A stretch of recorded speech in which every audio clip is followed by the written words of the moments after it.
Assalamualaikum warahmatullahi wabarakatuh. Perkenalkan, nama saya Azhar Gunawan, NIM 2019 D1 D092, kelas C semester 2, Prodi Administrasi Publik. Di sini saya akan menjelaskan PowerPoint saya tentang sistem politik Indonesia. Langsung saja, yang pertama, pengertian sistem politik dan sistem politik. Yang pertama, sistem.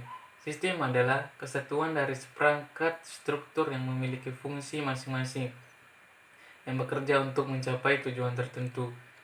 Yang kedua, politik. Politik adalah macam-macam kegiatan dalam suatu sistem politik atau negara yang menyangkut proses menentukan dan sekaligus melaksanakan tujuan-tujuan sistem itu. Yang ketiga, sistem politik. Sistem politik adalah berbagai macam kegiatan dan proses dari struktur dan fungsi yang bekerja dalam suatu unit atau suatu kesatuan. Yang selanjutnya, sistem politik Indonesia. Sistem politik Indonesia diartikan sebagai kumpulan atau keseluruhan berbagai kegiatan dalam negara Indonesia yang berkaitan dengan kepentingan umum, termasuk proses penentuan tujuan, upaya mewujudkan tujuan, pengambilan keputusan, seleksi, dan penyusunan skala prioritasnya.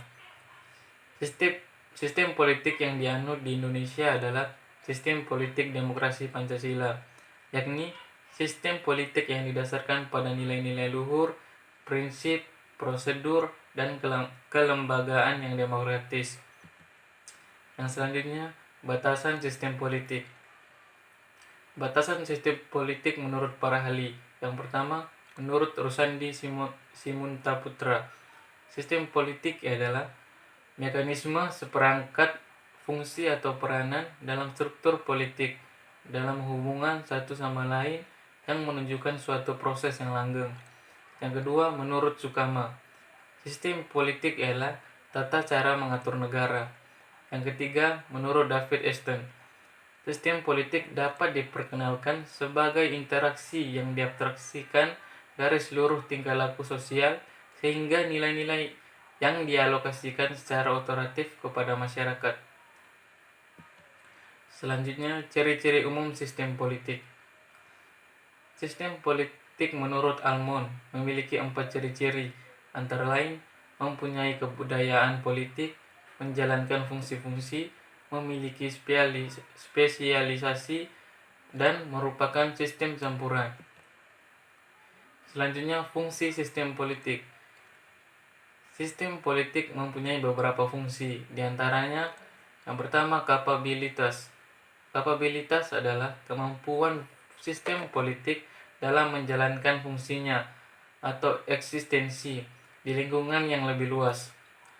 Kanta Prawira 2006 mengemukakan bentuk kapabilitas suatu sistem politik berupa kapabilitas regulatif, kapabilitas ekstraktif, kapabilitas distributif, kapabilitas responsif, kapabilitas simbolik, dan kapabilitas dalam negeri dan internasional. Fungsi yang kedua, konversi.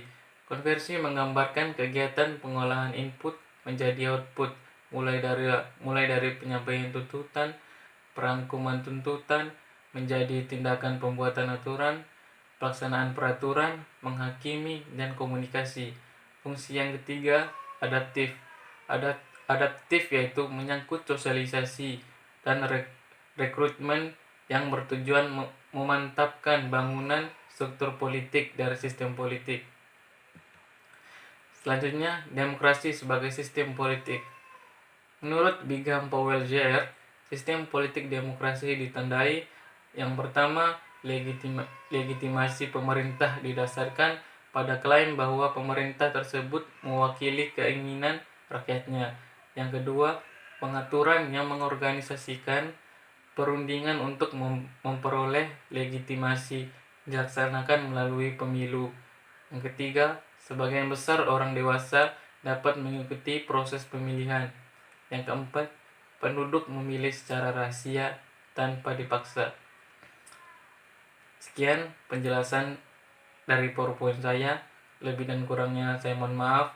Wabillahi taufik wal hidayah. Wassalamualaikum warahmatullahi wabarakatuh.